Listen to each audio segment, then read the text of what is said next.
Entertainment. We gon' do this the Bronco way. Look, it's about time. Reside, blue and white nation, Bronco preside. Get buck and lead the others to the scissors. Hey there, Bronco fans, and welcome inside the Chancellor Suite at Luther Nick Gerald Stadium and onto the Bronco Sports Network for this week's edition of the Pigskin Press Talk Fayetteville State football conversation. We're joined by the head coach, Richard Hayes, and this week talking wide receivers with senior wide receiver David Barrows. I'm your play-by-play man, Andrew Chapman, and great to be sitting with you guys once again. Welcome back home. Thanks for chatting with us today. Oh, yeah. So I appreciate Thanks for having us. Absolutely. So we're 2 weeks down now. The Broncos coming back home 1-1 after the loss to Valdosta State, but now it is time for CIAA play. Fayetteville State getting ready to take on the ECSU Vikings, Elizabeth City State, in the Down East Football Classic.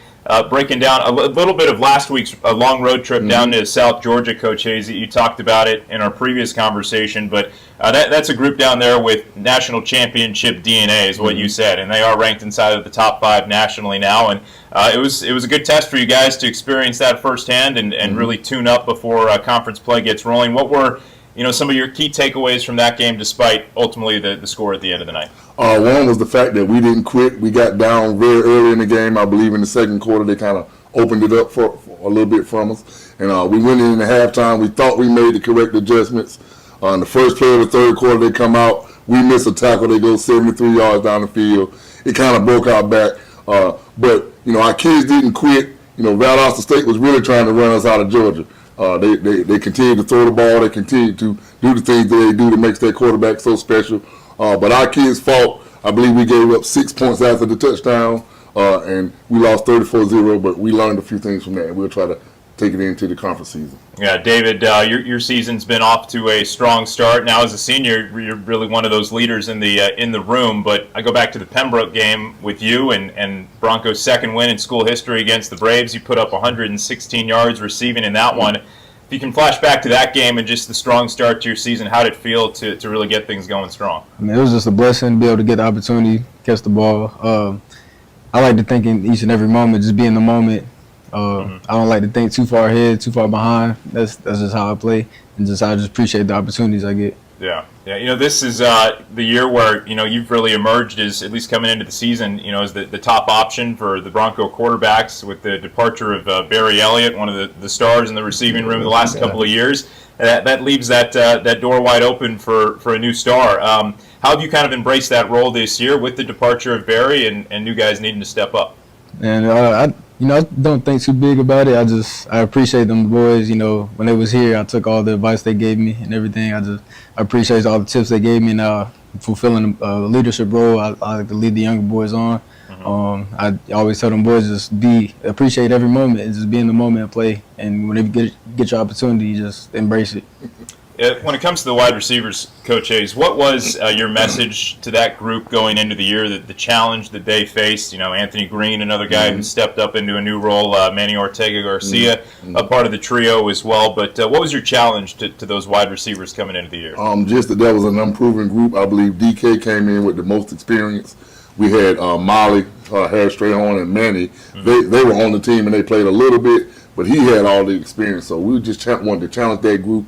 We have a couple of young freshmen that we brought in, and we're challenging them. We're looking at moving those guys up, trying to develop a strong receiving corps. Yeah. And David, your development story is one of the ones that really stands out on this Bronco offense. You go back to 2022, was it, when you first walked on the Bronco football field? You were a walk-on to the team, and now you're in a leading role on the offense.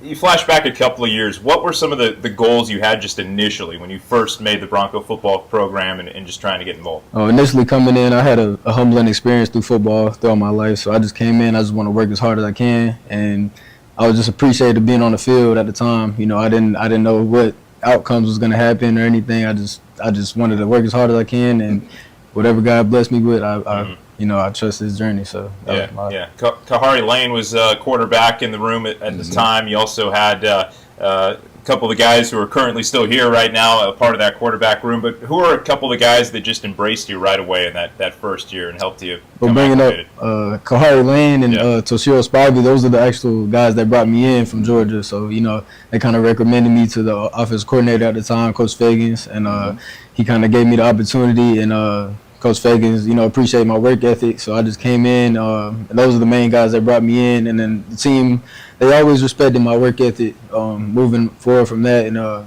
just naturally kind of slowly became a leader on the team. And that's how it worked out. Yeah, it feels like every team needs to have a utility type of guy, and David seems to be that for the Broncos, where he's not only catching passes but also a key player on special teams. If you're able to talk to his skill set for a moment, Coach Hayes, just how much versatility has David allowed, you know, within the offense over the last couple of years? A whole lot. You know, he had a few injuries later in the season, his first year, and I believe a little bit last year he had an injury that kind of hindered him a little bit.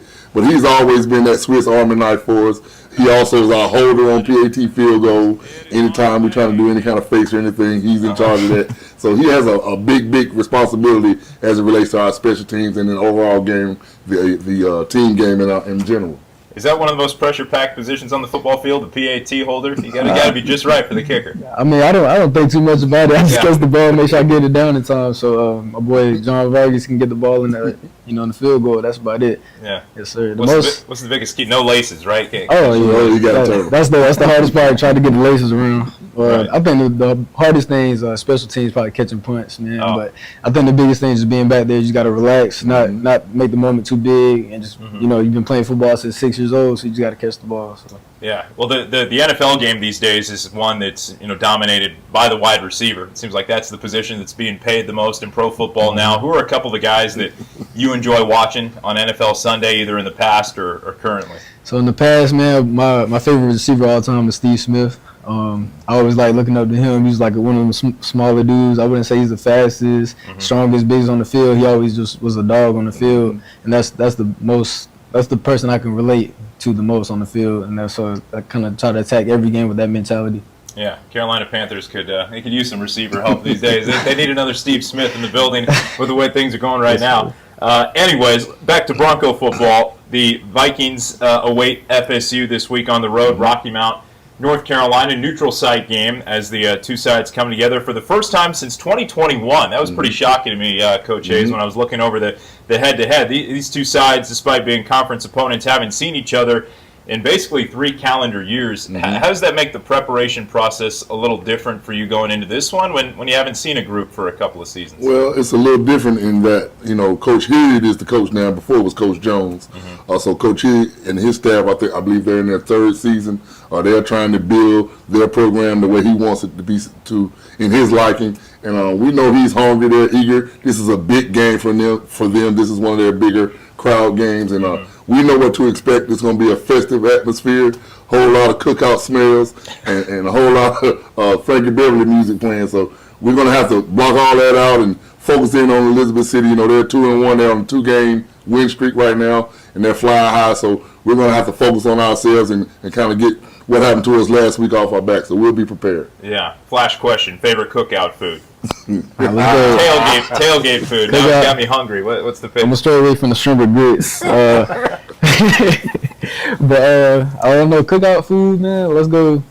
I mean, you got to go with the fried chicken. I mean, I can't. I'm just going to go to fried chicken. Absolutely, love it. High scoring in this game in the past. The Broncos took down the Vikings 47-6 back in the 2021 meeting, so put a damper on their crowd. If it profiles again this year, like the last few, maybe a high-scoring game again. But what'll be the keys for the offense, David, just going into this one? What do you guys want to try and establish just in the first couple of quarters? The biggest thing is just executing each and every play, man. Like, it takes 11 dudes to do the 1-11 job, and that's all it takes, man. The biggest thing, we have the players on the team, we have all the talent we need on the team to be successful and just executing.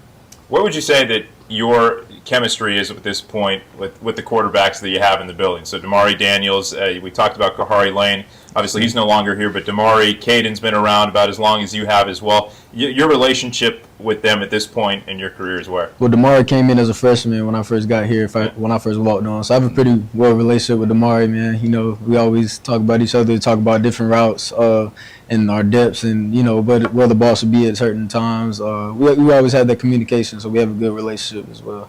Yeah, and as a parting note, Coach Hayes, I'll kind of let you touch on maybe a couple of keys to the game going into this Viking Classic. What do you guys want to improve on from the Valdosta State game carry into this one? Number one, we want to be able to sustain drives. We felt like we were able to move the ball on Valdosta State, but once we got down to the 30-yard line, we had a couple of hiccups. We went for it on fourth down. They batted down the ball. So we want to be able to sustain drives and get in the end zone. Defensively, we want to be able to get off the field on third down. Valdosta State stayed on the field. I believe they had the ball 12 minutes in the fourth quarter, and we only gave up a field goal. So I'm really pleased with that part of it. But we don't want to be on the field for 12 minutes on defense. So we have to get off the field on third down, take care of the ball on offense, and execute, and I think we'll be fine. All right. Well, looking forward to seeing the Broncos finally get into conference play after a 1-1 start in the pre-conference slate. 2 o'clock kickoff up in Rocky Mount, North Carolina, neutral site game. It's the Broncos and the Vikings for the first time since the start of the 2021 season. So coming together for the first time in nearly 3 calendar years. And the FSU Broncos Sports Network will have the coverage for you in that one. It'll be streaming through FSUBroncos.com. The traveling broadcast with you for that one. That'll do it for this edition of the Pigskin Press Talk as the Broncos get ready for Week 3. Andrew Chapman, thanking you for tuning in. David Barrows, head coach Richard Hayes alongside as well. Thanks so much, guys. Thanks for your time. Appreciate you. Talk to you next time. See you later from the Broncos Sports Network.